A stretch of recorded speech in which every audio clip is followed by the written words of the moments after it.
में सबसे प्यारा तिरंगा हमारा है, दुनिया में सबसे अनोखा वतन हमारा है। साथी किराम, मेहमान किराम, मेरे प्यारे साथियों, अस्सलाम वालेकुम व रहमतुल्लाहि व बरकातहू। आज हम सब 15 अगस्त यौम आज़ादी के मौके पर यहाँ जमा हैं।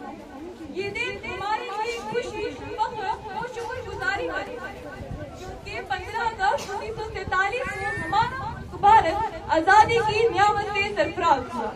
ये आजादी हमें आसानी से नहीं मिली, ये आजादी हमें अपने अजीम रहनुमाओं की कुर्बानियों के नतीजे में मिली।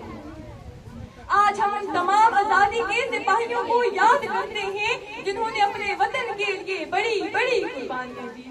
किसी ने अपनी जान कुर्बान की तो किसी ने मुश्किलात का सामना किया, लेकिन आजादी के ख्वाब से पीछे नहीं हटे। उनकी कुर्बानियों की वजह से आज हम एक आजाद देश में जिंदगी गुजार रहे हैं। इससे बड़ी नियामत और खुशनसीबी हमारे लिए क्या हो सकती है। आज हम उन तमाम बहादुरों को दिल की गहराइयों से सलाम पेश करते हैं। अगर वो अपना आज कुर्बान न करते तो शायद हम अपना आज आजादी के साथ न जी पाते। अल्लामा इकबाल ने क्या खूब फरमाया है, सारे जहां से अच्छा हिंदो सिता हमारा, हम बुलबुले हैं इसकी ये गुल सिता हमारा। यौम आजादी हमें ये सबक देती है कि हम अपने मुल्क से मोहब्बत करें, इत्तेहाद और भाईचारे का फरोग दें और अपने वतन की तरक्की के लिए मेहनत करें।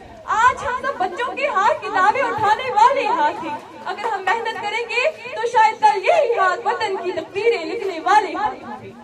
किसी ने क्या खूब फरमाया है, ये नफरत बुरी है न पालो इसे, ये नफरत बुरी है न पालो इसे, दिलों में खलस है निकालो इसे, न तेरा न मेरा न इसका न उसका, न तेरा न मेरा न इसका न उसका, ये सबका वतन है बचा लो इसे। आखिर मैं अपनी बात एक छोटे से पैगाम के साथ खत्म करना चाहूंगी। ये मिट्टी मेरी शान है, ये मिट्टी मेरी जान है, ये मिट्टी मेरी शान है, ये मिट्टी मेरी जान है, इस पर कुर्बान है मेरा दिल, यही मेरी पहचान है। आइए आज सिर्फ तालियां ना बजाएं, बल्कि एक अहद भी करें, वतन का मान बढ़ाएंगे, मेहनत सच्चाई और इत्तेहाद के साथ भारत को आगे ले जाएंगे। शुक्रिया।